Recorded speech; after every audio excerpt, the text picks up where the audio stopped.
You were arrested that night? The television courtroom had never witnessed a sitting governor publicly threaten a judge live on national television until that Tuesday afternoon, when Governor Richard Blackwell walked into Judge Judy's courtroom believing his political power could silence America's toughest judge. He strode through those mahogany doors at exactly 2:47 in the afternoon, his charcoal Italian suit catching the studio lights, his gold cufflinks glinting like small badges of authority, his polished Italian leather shoes striking the courtroom floor with the practiced cadence of a man who had spent 2 decades being applauded into rooms. 2 political aides flanked him on either side, clutching leather portfolios and matching expressions of rehearsed seriousness. At 54 years old, Richard Blackwell was a 2-term governor of a sprawling Midwestern state, a man whose face had appeared on the cover of 3 national magazines, a man who had been quietly whispered about as a possible presidential candidate. And he walked into that courtroom with the unshakable swagger of a career politician who had never, not once in his entire adult life, faced a consequence he couldn't talk his way out of. The audience felt it the moment he entered. The retirees and tourists who had lined up for hours to witness a typical small claims dispute suddenly straightened in their seats. Cameras swung. Producers held their breath. Because everyone in that courtroom understood something rare was unfolding. A sitting American governor, in a tailored suit worth more than most viewers earned in 3 months, was about to face Judge Judy Sheindlin on national television. What no one knew yet was that Governor Blackwell would deliver, within the next 90 seconds, the single most catastrophic sentence ever spoken inside that courtroom. A sentence that would detonate his entire political career in real time. A sentence that millions of Americans were about to hear with their own ears. It came when Judge Judy asked her very first question. A simple, almost gentle inquiry about the eminent domain proceedings that had brought him into her courtroom. Blackwell smiled the smile of a man accustomed to charming reporters, leaned forward in his chair, and delivered the words that would become the most viral clip in courtroom television history. With one phone call, Your Honor, I can have this entire show shut down by Friday. So I suggest you watch how you speak to me. The courtroom froze. The bailiff stopped breathing. One of the producers behind the camera whispered something that didn't make it onto the broadcast. Even Blackwell's own aides went pale, exchanging a glance of pure horror at what their boss had just said into a live microphone in front of millions of viewers. And Judge Judy, 78 years old, 35 years on the bench, more than 22,000 cases in her career, slowly turned her head toward him, with the kind of stare that had made United States senators sweat through their suits during congressional hearings. Her eyes narrowed into 2 dark slits. Her mouth tightened into a thin, dangerous line. And in that moment, Richard Blackwell had no idea he had just signed the death warrant for his own political career. But to understand the magnitude of what was about to unfold, you have to understand why Governor Blackwell was sitting in that courtroom in the first place. Across from him at the plaintiff's table sat Eleanor Hartman, a 71-year-old retired schoolteacher with silver hair pinned neatly back, wearing a modest navy cardigan that had clearly seen better decades. Her hands trembled slightly as she clutched a faded black and white photograph against her chest. The only thing left of the family farm her grandfather had built with his bare hands in 1923. The man in that photograph, smiling beside a younger Eleanor on a porch swing, was her late husband Frank, a Korean War veteran who had died of a sudden heart attack the day after. At 71 years old, she had taught 4th grade for 42 consecutive years in the same rural schoolhouse where she had once been a student herself, shaping 3 generations of children in a community that knew her by her first name.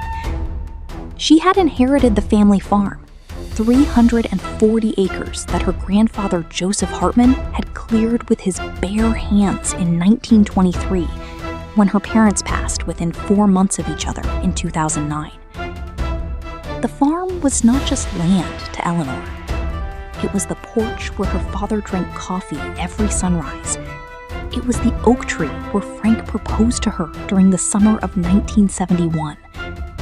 It was the weathered red barn her grandfather built one board at a time after returning home from war.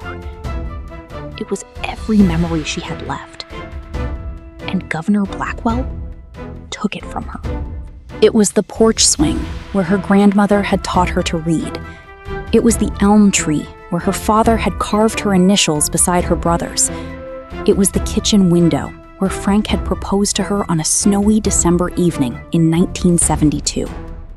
Frank, a decorated Korean War veteran with shrapnel still buried in his left shoulder, had spent 2 grueling years fighting the governor's eminent domain seizure.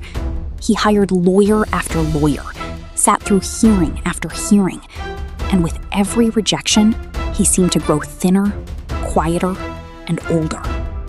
The official justification had been a highway expansion project that, 3 years later, had never broken a single inch of ground.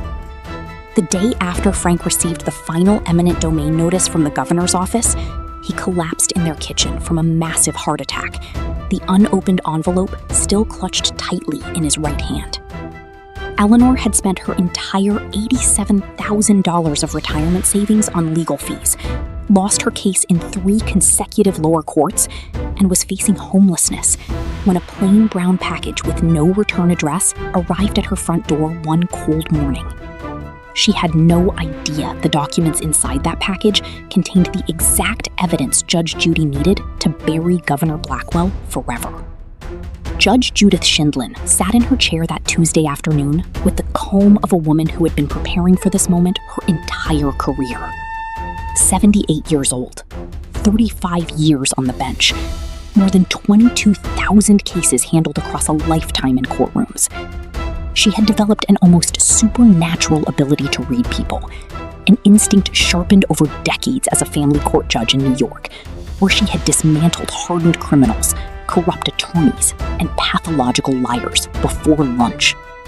But what nobody in that courtroom knew, what Judge Judy had never publicly revealed in interviews during all her years of fame, was that this case was deeply personal to her. In 1962, her own grandfather had lost his small Brooklyn corner store in a corrupt eminent domain proceeding pushed through by a politically connected city official. He died 2 years later, broken financially and emotionally, never recovering from the humiliation. Judge Judy had only been a teenager then, but she never forgot watching her grandfather's spirit collapse piece by piece. She carried that memory silently into every courtroom for the rest. Feed the governor whatever talking point would make him sound presidential.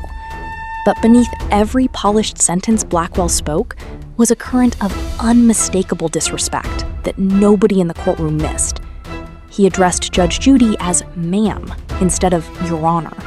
He checked his expensive Swiss watch 3 separate times within the first 10 minutes.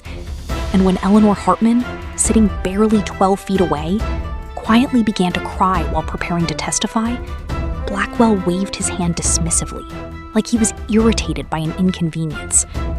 He was performing for a courtroom he believed was beneath him, and the audience could feel it. Then Eleanor began to speak, and the entire room changed. Her voice trembled as she described the morning of November 14th, the day Frank walked out to the mailbox wearing his old Korean War jacket and returned carrying the final eminent domain notice from the governor's office. She described how he stood silently at the kitchen counter reading the letter, his lips moving slightly, his weathered hands trembling the same way they had trembled when he came home from war decades earlier. She described how he slowly set the letter down on the counter, looked at her with eyes that no longer carried any fight, and collapsed onto the linoleum floor before she could even reach him. She described the 47 minutes she spent kneeling beside him while paramedics worked desperately to save his life, before finally telling her there was nothing more they could do. Audible gasps filled the courtroom when she explained that 3 days after Frank's funeral, while still wearing the black dress she bought for the service. She returned home to find a yellow construction bulldozer parked at the edge of her property. Its operator sat drinking coffee inside the cab, waiting for official permission to begin tearing apart the land Frank had died trying to protect. Then Eleanor revealed the detail that plunged the courtroom into complete silence. Her voice cracked as she repeated Frank's final words to her. Words he whispered the night before he received that final letter, while they sat together on the old porch swing her grandmother had built decades earlier. "Don't let them win, Ellie. Don't ever let them win." Two women in the audience openly cried. The bailiff lowered his eyes, and Governor Blackwell, forgetting his microphone was still live, leaned toward one of his aides, rolled his eyes slightly, smirked, and whispered 4 words that would later be replayed on every news network in America. Emotional manipulation. Classic stuff. Judge Judy heard it, the audience heard it, millions of Americans watching live heard it, and something cold settled into Judge Judy's eyes as she leaned forward and began asking the kind of calm, deceptively gentle questions that had destroyed thousands of dishonest defendants before him. She asked Governor Blackwell about his administration's eminent domain proceedings.